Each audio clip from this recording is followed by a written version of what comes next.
అందరికీ నమస్తే. వాళ్ళంతా కేసీఆర్ క్యాబినెట్లో మినిస్టర్గా పనిచేసిన వాళ్ళు. ఈ మధ్య ఒక పెద్ద ఎపిసోడ్ బయటకు వచ్చింది. కాళేశ్వరం విషయంలో క్యాబినెట్లో చర్చ జరిగిందా జరగలేదా, క్యాబినెట్ ఆమోదించిందా లేదా, ఆ విషయంలో క్యాబినెట్లో ఉన్నవాళ్ళు, అప్పుడు క్యాబినెట్లో ఉన్న వాళ్ళకు కంప్లీట్గా తెలుసు. క్యాబినెట్ మినిట్స్ ఇవ్వమని కాళేశ్వరం కమిషన్ గవర్నమెంట్ని అడిగితే ఇప్పటికి 3 సార్లు అడిగితే ఇప్పటికి ఇవ్వలేదు. ఇప్పుడు 30వ తారీఖు వరకు టైం పెట్టుకుంది గవర్నమెంట్. రెడీగా ఉన్న పేపర్ తీసి ఇవ్వడమే ఫైల్ నుంచి. కానీ 10 రోజులు టైం ఎందుకు పెట్టుకుందో తెలియదు. అంతా దాని చుట్టూ అనుమానాలు రేకెత్తుతున్నాయి. ఓ పక్క ఈటెల రాజేందర్ బీజేపీ ఎంపీ ఏమో లేదు మేము డిస్కస్ చేసినాం, క్యాబినెట్ ఆమోదించింది అని చెప్తున్నారు.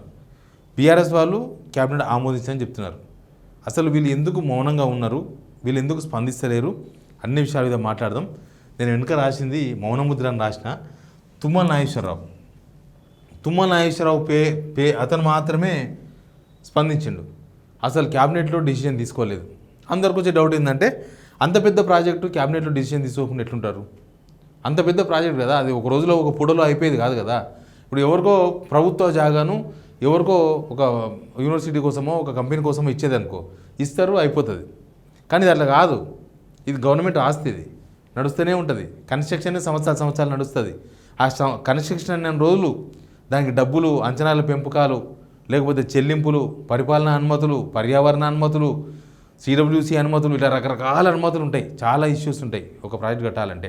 దాదాపు 21 కేంద్ర ప్రభుత్వ సంస్థల దగ్గర నుంచి అనుమతులు అవసరం ఉంటుంది. 21 కేంద్ర ప్రభుత్వ సంస్థలు అవన్నీ రావాలంటే కొంత ప్రాసెస్ ఉంటుంది. అయితే ఈటెల రాజేందర్ యాక్చువల్గా ఇదంతా ఈ తేనెతుట్టని కదిపిందే ఈటెల రాజేందర్ ఆయన్నే ఫస్ట్ ఇది క్యాబినెట్లో కమిషన్ అడిగింది క్వశ్చన్.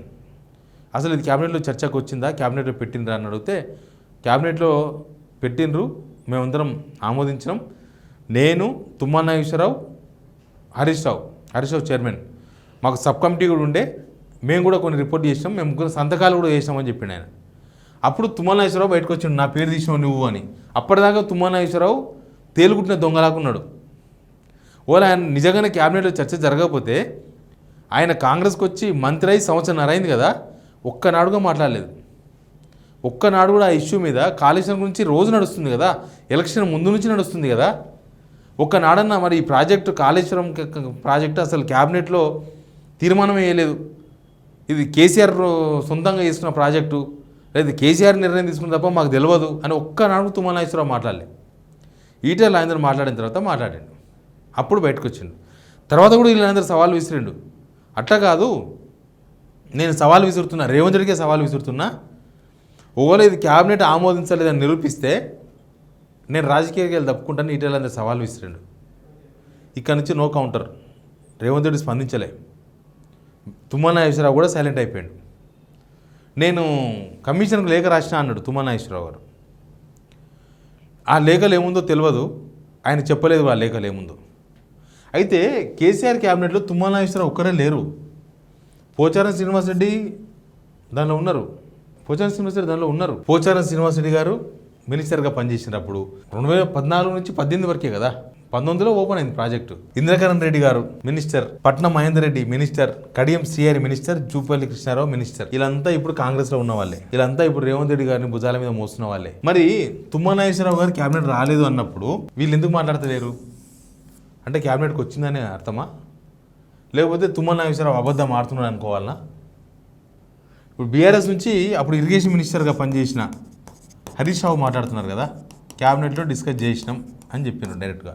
కేటీఆర్ కూడా చెప్పిండు క్యాబినెట్లో డిస్కస్ చేసినామని. ఆ పార్టీకి సంబంధించిన వాళ్ళు ముఖ్య నేతలు చెప్పేసిండ్రు. మరి అప్పుడు వీళ్ళు ఉన్నారు కదా క్యాబినెట్లో, తుమ్మల నాగేశ్వరరావు, పోచారం, వీళ్ళందరూ ఇప్పుడు కాంగ్రెస్లో ఉన్న వాళ్ళే, రేవంత్ రెడ్డిని మోస్తున్న వాళ్ళే. రేవంత్ రెడ్డి కూడా అన్నాడు మొన్న, క్యాబినెట్లో చర్చించలేదు కానీ దాని ఏమంటారు, దాని ఖర్చులు పెంచనీకే మాత్రం, బడ్జెట్ పెంచనీకే మాత్రం పర్మిషన్ తీసుకున్నారు క్యాబినెట్ దాన్ని. సరే టెక్నికల్గా అదేందో మనకు తెలియదు క్యాబినెట్లో అనేది. కానీ వీళ్ళందరూ ఉన్నప్పుడు తుమ్మల నాగేశ్వరరావుకి వీళ్ళందరూ ఎందుకు రెస్క్యూకి రాలేదు?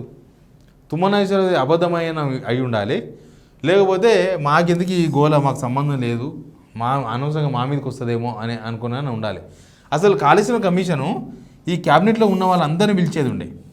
ఇప్పుడు కేసీఆర్ వచ్చాడు, హరీష్ రావు వచ్చిండు, ఇక మిగతా వాళ్ళందరూ కూడా పిలిచేది ఉండే, కేటీఆర్ని పిలిచేది ఉండే, ఇక వీళ్ళందరినీ పిలిచేది ఉండే, ఇంకా అప్పుడు మినిస్టర్లు ఎవరెవరు పనిచేసారు తలసాని శ్రీనివాస్ యాదవ్ అందరినీ పిలిచవలసి ఉండే. పిలిచి అడిగితే క్లారిటీ వచ్చేది కదా. ఇప్పుడు వీళ్ళు మినిట్స్ ఏమో ఇస్తలేరు. మినిట్స్ అనేది ఇప్పుడు కొత్తగా తయారు చేసేదో కొత్తగా కోర్టుకు పంపించేది ఏం లేదు.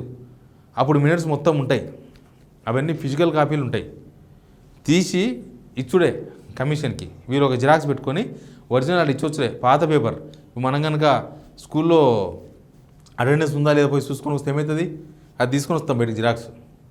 అంటే ఇది కూడా అంతే రెడీగా ఉంటుంది. ముందు రోజు ఫస్ట్ మీటింగ్ అయిపోయిన సెకండ్ డేనే తయారు చేస్తారు మినిట్స్. ఎప్పుడు కూడా నిన్న ఏ మీటింగ్ జరిగింది, ఎవరు ఏం మాట్లాడినరు, దేని మీద చర్చ జరిగింది, ఎజెండా అయింది మొత్తం ఉంటుంది దానిలో.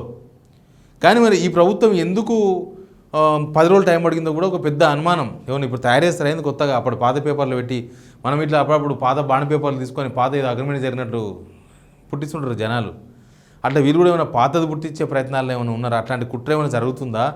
అట్లాంటి కుట్ర జరిగితే ఇరుక్కపోతారు మరి, అట్లా కూడా ఉంటుంది. లేకపోతే మినిట్స్ ఉన్నది, మినిట్స్లో కాళేశ్వరం గురించి ఉన్నది, దాన్ని ఎట్లా కింద మీద వేయాలని ఆలోచన నడుస్తుందా ప్రభుత్వంలో తెలియదు. ఇప్పుడు వీళ్ళందరితో ప్రభుత్వంలో ఉన్న వాళ్ళు వీళ్ళందరితో మాట్లాడిస్తే జనం కూడా నమ్మే అవకాశం ఉంది కదా. వీళ్ళందరూ మౌనంగా ఉన్నారంటే చాలా అనుమానాలు వస్తున్నాయి. అంటే ఇక్కడ ఎట్లున్నదంటే అందరి పరిస్థితి అట్లే ఉన్నది. ఏం మాట్లాడితే ఏమైద్దో అనే అది ఉండొచ్చు బహుశా. మళ్ళీ కమిషన్ పిలుస్తుందేమో, మళ్ళీ మాకెందుకు తగినంత ఉండొచ్చు వాళ్ళకు. కానీ ఇది ప్రజా ప్రయోజన విషయం. ఇది ఇక్కడ మొత్తం మీరు వేసిన అభాండం ఏంది, కాళేశ్వరం వేసిన అభాండం ఏంది, మీరు చేసిన ఆరోపణ ఏంది, మొత్తం కేసీఆరే నిర్ణయం తీసుకున్నాడు, కేసీఆర్కి సంబంధం, అసలు ప్రభుత్వానికి సంబంధం లేదు అనేది మీరు చేసిన ఆరోపణ. దాన్ని నిరూపించుకోవాల్సిన టైం వచ్చినప్పుడు ఇట్లా సైడ్ అయిపోతే ఎట్లా? కాంగ్రెస్లో ఉన్నప్పుడు మీరు కాంగ్రెస్ భుజాన్ని మోస్తున్నప్పుడు అది నిరూపించుకోవాల్సిన టైం వచ్చినప్పుడు ఇట్లా తప్పించుకోవచ్చు కదా. అవసరమైతే కనీసం కమిషన్ ముందుకోకపోయినా ఒక మీడియా ప్రెస్ మీట్ పెట్టైనా మాట్లాడచ్చు కదా. ఒక ప్రెస్ మీట్ కూడా ఇవ్వచ్చు, మీరు జరిగిందా జరగలేదా అని చెప్పవచ్చు. మీరు ఇచ్చే స్టేట్మెంట్ చాలా వ్యాలిడ్. ఎందుకంటే క్యాబినెట్లో ఉన్న వాళ్ళు 18 మంది కేసీఆర్తో కలిపి, దానిలో మీరు 6 మంది ఇక్కడనే ఉన్నారు, 6 మెంబర్స్ ఉన్నారు. 1/3 పావు భాగం ఇది పావు భాగం క్యాబినెట్ కాంగ్రెస్లోనే ఉంది అప్పుడు క్యాబినెట్. మరి వాళ్ళందరూ ఒకవేళ తుమ్మల నాగేశ్వరరావు చెప్పింది అబద్ధం అయితే ఏమన్నా కనీసం రేవంత్ రెడ్డి కన్నా చెప్పండి.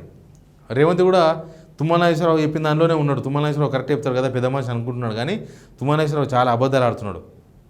ఆయన అక్కడ ఉన్నప్పుడు చెప్పినా కదా, చంద్రబాబు నాయుడు దగ్గర ఉన్నప్పుడు చంద్రబాబు నాయుడు పోయిండ్రు, రేవంత్ రెడ్డి దగ్గరకు వచ్చినప్పుడు రేవంత్ పొగుతారు, మధ్యలో కేసీఆర్ని పొగిడిండు. రేపు నాడు ఇంకెవరైనా అయితే వాళ్ళ దగ్గర వాళ్ళని కూడా పొగుడతారు. రాజకీయ నాయకులు అందరూ అట్లే తయారైనరు. కాకపోతే తుమ్మలకు కొద్దిగా ఎక్స్పీరియన్స్ ఎక్కువైపోయింది అంతే. అందరూ ముఖ్యమంత్రి దగ్గర పనిచేయడం, అది కూడా మంత్రి పదవిలో పనిచేయడం ఆయనకు అది రాసిపెట్టి ఉన్నది కాబట్టి ఆయన అట్లా ఫాలో అవుతున్నాడు. కానీ ఈ విషయంలో మాత్రం ప్రభుత్వం జనాలకు చెప్పాలంటే, జనాలకు నమ్మకం కలిగాలంటే కొన్ని విషయాలు జనాలకు చెప్పాలి. మీ దగ్గర ఉన్న మనుషులతో కూడా మీరు మాట్లాడడానికి మీకు వచ్చిన ఇబ్బంది ఏంది, అసలు ఇప్పుడు ఏమైపోయిందంటే ఇదంతా అబద్ధం అవాస్తవమేమో. ఇప్పుడు తుమ్మల నాగేశ్వరరావు చెప్పిండు, వీళ్ళు మాట్లాడతలేరు. ప్రభుత్వం ఇవ్వాల్సిన మినిట్స్ బుక్ ఇవ్వడానికి 10 రోజులు టైం తీసుకుంటున్నారు. ఇవన్నీ చూస్తే అసలు ఈటలు చెప్పిందే కరెక్ట్ ఏమో, అందుకే వీళ్ళందరూ సైలెంట్ అయిపోయి సైడ్ అయిపోయినరేమో. మామూలుగా పాలిటిక్స్లో ఎట్టుంటే అటాక్ ఉంటుంది, ఒక దొరికిపోతే ఆయన మీద. ఇప్పుడు ఎవరన్నా మామూలుగా ఒక మేక దొరికింది అనుకో, పులికి వదులుతా మీద పడి మొత్తం రక్తం కారుతుంది, కరిస్తుంది, చంపేస్తుంది, తింటుంది, మిగుతుంది, అయిపోతుంది. అట్లా రాజకీయాల్లో కూడా అవతల ప్రత్యర్థి దొరికిండంటే అస్సలు వదలరు. ఈటెల రాజేందర్ మీద రేవంత్ రెడ్డికి ఈడుకుంటుంది దొరికితే వేసేద్దామని, కానీ ఈ విషయంలో అంత మాట్లాడలేకపోతున్నాడు. మిగతా మినిస్టర్లతో అటాక్ చేపిస్తాడు, బీసీ మినిస్టర్లను పెట్టి, అది కూడా చేయలేకపోతున్నారు. కాబట్టి కాళేశ్వరం విషయంలో వీళ్ళు తప్పటాడుగు చేసిర్రేమో, అనవసరంగా ఏదో ఒక పొలిటికల్ స్టేట్మెంట్ ఇచ్చిర్రేమో అనిపిస్తుంది. బట్ ఏం జరుగుతుందో తెలుస్తుంది. 10 రోజులు అయితే కాళేశ్వరం కమిషన్కి ఇవ్వక తప్పదు. ఇవ్వకపోతే కూడా వ్యవహారం వేరే ఉంటుంది, ఇస్తే ఒకవేళ మినిట్స్ ఉంటే కూడా వ్యవహారం వేరే ఉంటుంది. ఏం జరుగుతుందో చూద్దాం. Please subscribe signal TV.